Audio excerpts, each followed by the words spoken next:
This interesting device is called Newton's Cradle. It has five identical metal spheres which are suspended like pendulums. The motion and interactions involved seem to be obvious until you attempt to explain what is actually going on here. There is something odd about the behavior of the system. Raising one sphere gives the sphere some gravitational potential energy. Releasing the sphere, this energy converts to kinetic energy, which is known as the energy of motion. At the bottom of the swing, it now has maximum kinetic energy and strikes the row of spheres.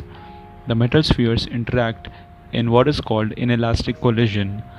Energy is efficiently transferred from sphere to sphere, resulting in the end sphere being displaced.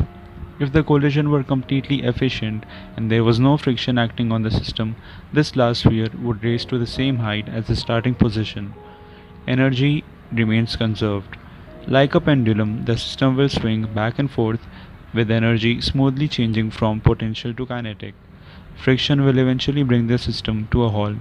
Some energy is transformed to heat energy. I mentioned that there is something odd about the behavior of the system. Why is only the single end sphere displaced from the row during the first strike? Why not two spheres or all of them? What will happen if I raise two spheres?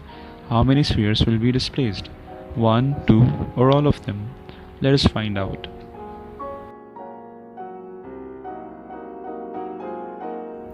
Interesting, two were displaced. Why not one? You would think that a single sphere moving with greater velocity would satisfy the law of conservation of energy. Apparently, we need to consider something else, and that is the momentum of the system.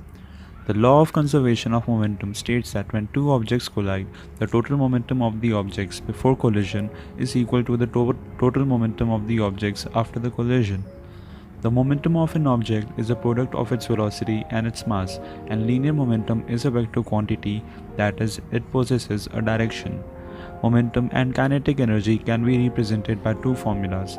Kinetic energy equals half mv square, and momentum represented by the letter p equals mass times velocity. These two formulas dictate the motion of the system. Both momentum and energy must be conserved. With a single sphere interaction, because mass and velocity are the same at each end of the Newton's cradle, the formulas confirm that both momentum and energy are conserved. Now consider this. Let's raise one sphere and release it and assume that the two spheres are displaced from the other end. We are not seeing this happen with the system, but we are asking the question, is it possible? And would this satisfy the requirements of both conservation of momentum and energy? Let's do the math. In this thought experiment, the single sphere with the mass m strikes with a velocity of v1. A series of collisions with the other spheres ends with two spheres leaving with an unknown velocity v2. We can determine the velocity v2 by assuming that the momentum of the system has been conserved. The initial momentum is m times v, and it must equal the final momentum, which is 2m times v2. Note the mass is now 2m because we have two spheres in motion, so we have m times v1 equals 2m times v2. Solving for v2, we get v2 equals v1 divided by 2. This means that the two spheres would be moving with the velocity of half of the original velocity, which is v1. Now let's see if the kinetic energy has been conserved. We will ignore friction. Initial kinetic energy is half m into v1 squared, v1 being the same velocity we used for the momentum calculation. Final kinetic energy is half into 2m into v1 by 2 whole square. Remember, we have double the mass, that's 2m, and the velocity is now v1 by 2 as determined by the momentum calculation. As you can see, we have a problem. Energy has not been conserved. The initial kinetic energy does not equal the final kinetic energy.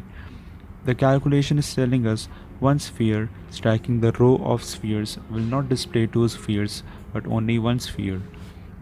The only action that respects both the laws of conservation of energy and that of momentum requires that if a single sphere enters the system, a single sphere should exit the system. This also explains why when you release two spheres are displaced from the other end of the Newton's cradle. Conservation of momentum and energy must be obeyed.